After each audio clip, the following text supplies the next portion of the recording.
हो कैदी मस्जिद मंदिर जा आखिर खुद ही डाले वठबा आखिर खुद ही डाले वठबा सारा लेख मुक़द्दर जा जज्बा जिए जे अंदर जा छो कैदी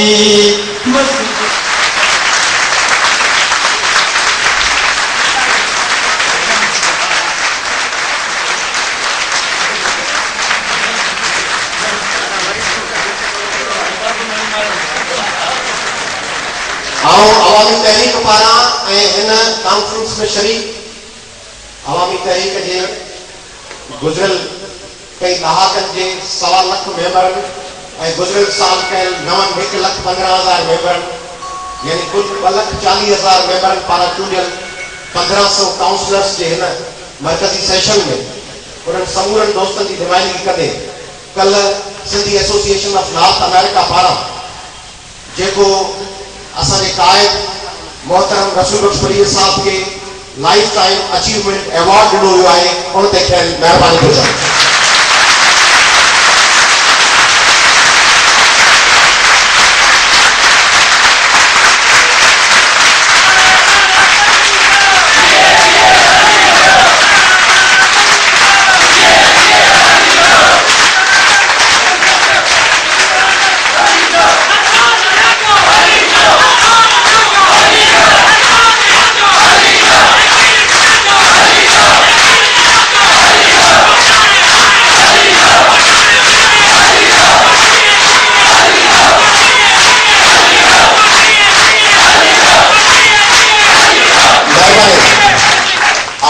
जी असांजो इलेक्शन जो प्रोसेस में हलंदड़ है जैसी वो रिजल्ट्स अचन दोस्तन के शुक्रगुजार आहियां डॉक्टर वलीद साहब जो तुर्क साहब जो असांजे 15 मिनट अॻु में 20 मिनट अॻु में ॾिनल इन्विटेशन ते पंहिंजो समूरियूं मसरूफ़ियतूं हिकु पासे रखी कुछ मिनटन में कुछ घड़ियल लाइ हिन सॼे प्रोसेस में शरीक थिया आहिनि अवामी तहरीक के अॻूणे मरकज़ी सदर दादा अब्दुल कादर राटे साहब के गुज़ारिश कंदुसि त अची असांजे मोअज़्ज़िज़ महिमाननि खे फॉर्मली आज्ञा करे ऐं ॿ लफ़्ज़ ॻाल्हाए। अब्दुल कादर राठौर साहब।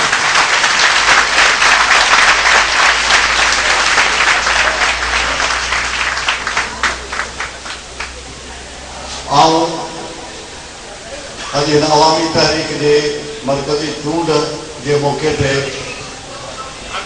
साना जे साथियुनि डॉक्टर वलीद शेख साहिब ऐं डॉक्टर एजाज तुर्क साहिब जिन खे हिते अचण ते वधीकार चवां थो।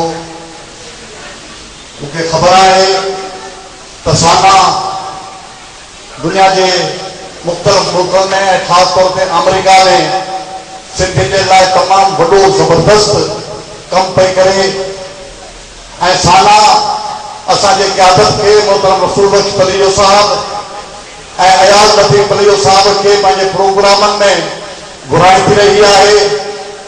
गुज़िरियल साल अयाज़ साहब खे उन्हनि अचण जी दावत ॾिनी पर अयाज़ साहब पंहिंजे मसरूफ़ियत जे करे वञी न सघियो।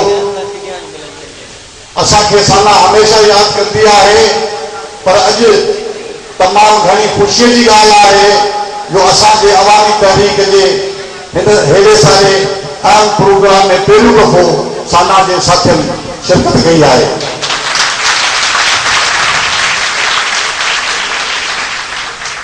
साथियों तव्हां ज़रूरु चाहींदो ऐं तमामु मुख़्तसिर लफ़्ज़नि में तव्हांखे ॿुधायां त अवामी तहरीक जी अयाज़ साहब तव्हांखे ॿुधायो त गुज़िरियल साल जी असां जेको मुहमल आई हुई मेंबरशिप थी उन में असांजो लख खां मथे मेंबरशिप थी।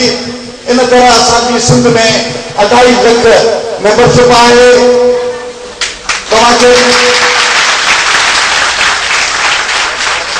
ऐं उन 2.5 लख मेंबरशिप हर ज़िले में पंहिंजी मेंबरशिप के तनासुर सां काउंसिलर चूंडिया जिन जो तादाद कुल 1500 काउंसिलर थिया जेके अॼोकी चूंड में तव्हांजे कास्ट कलाक अॻु जो आहे अची ॾिसो आहे त कीअं माण्हू रजिस्ट्रेशन कराइनि पिया, कीअं बैलेट पेपर हासिल कनि पिया ऐं कीअं वरी पंहिंजे पसंदि जे ॿिया 90 उमेदवारनि मंझां 59 उमेदवारनि खे वोट कनि पिया। इहो प्रोसेस तमामु ॾिसो आहे त कीअं शफ़ाफ़ ऐं जमहूरी प्रोसेस हली रहियो हो। पर बदकिस्मतीअ सां इतफ़ाक़ सां तव्हां पंहिंजो मसरूफ़ियतुनि जे करे तव्हां थोरो देरि सां अची सघिया आहियो।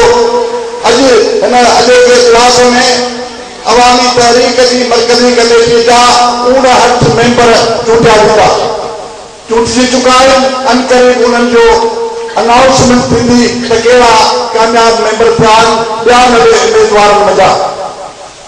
ऐं आउं तव्हांखे ही बस कंदो हलां त कंहिं पार्टीअ में जेके माण्हू शामिल थींदा आहिनि उहे पंहिंजी पार्टीअ खां का न का ज़रूरु उमेद ऐं तवको रखंदा आहिनि।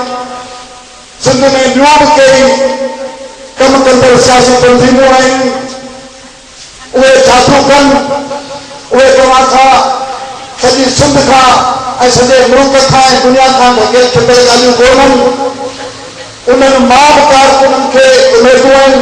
जीअं पार्टी कारकुन खां उमेदूं रखंदी आहे तीअं कारकुन वरी पार्टीअ खां उमेदूं रखंदा आहिनि, कुझु हासिल करणु चाहींदा आहिनि। अवामी तहरीक जे पार्टियुनि में फ़र्क़ु ही आहे, अवामी तहरीक पंहिंजे कारकुननि खे प्लाटनि ते कब्ज़े करण जी इजाज़त न ॾींदी आहे।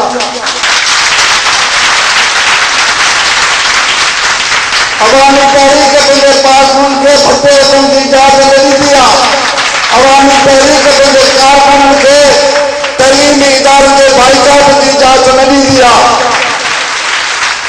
ऐं अवामी तहरीक पंहिंजे कारकुननि खे सिंधी माण्हुनि सां दादागिरी करण ऐं गुंडागर्दी करण जी इजाज़त न ॾींदी आहे।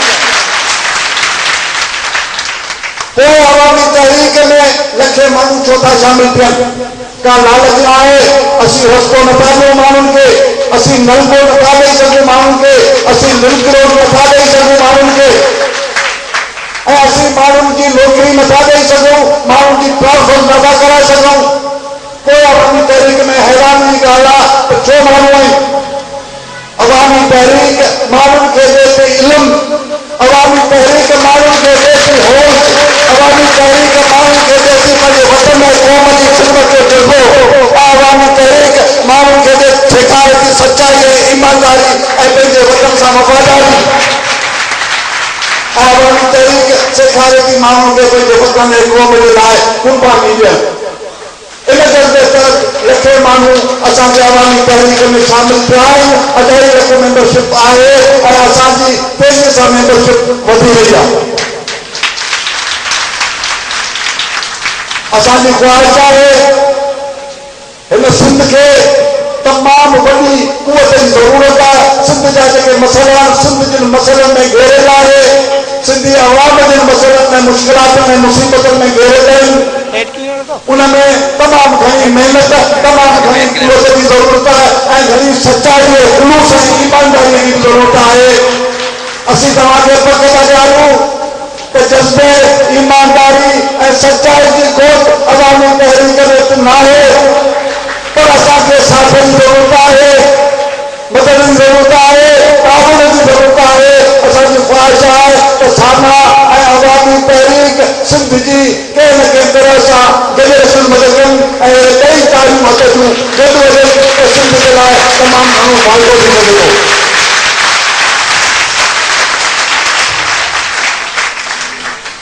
ऐं वरी बि साना जे दोस्तनि खे हिकिड़ी दावत अर्ज़ु रखां थो त 21 फरवरीअ ते असीं मोहतरम रसूल बख्श कलीअ साहिब जी हिकिड़ी शानदार यादगार सालगिरह करे रहिया आहियूं हैदराबाद में ई। उनमें महिरबानी करे जे ईंदा त वॾी संदन महिरबानी थींदी ऐं सिंध जे एके जज़्बे ऐं उन्हनि जे पुख़्तगीअ जो खेल चङी तरह अभ्यास करे सघंदा। इहा असांजी दावत महिरबानी करे नोट कनि।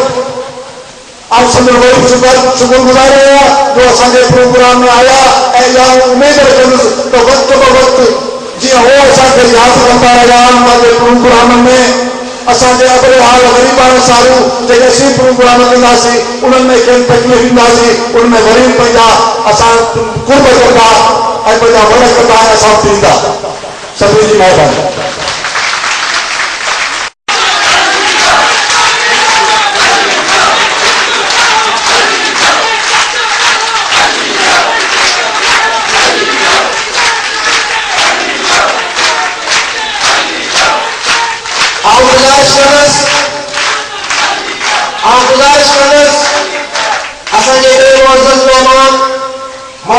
डॉक्टर एजाज तुर्क साहब जन के अजर पाराए कराए अवामी तहरीक के मरकजी अगवान मोहतरम अयाज लतीफ परियो साहब जन के मोहतरम एजाज तुर्क साहब के अजर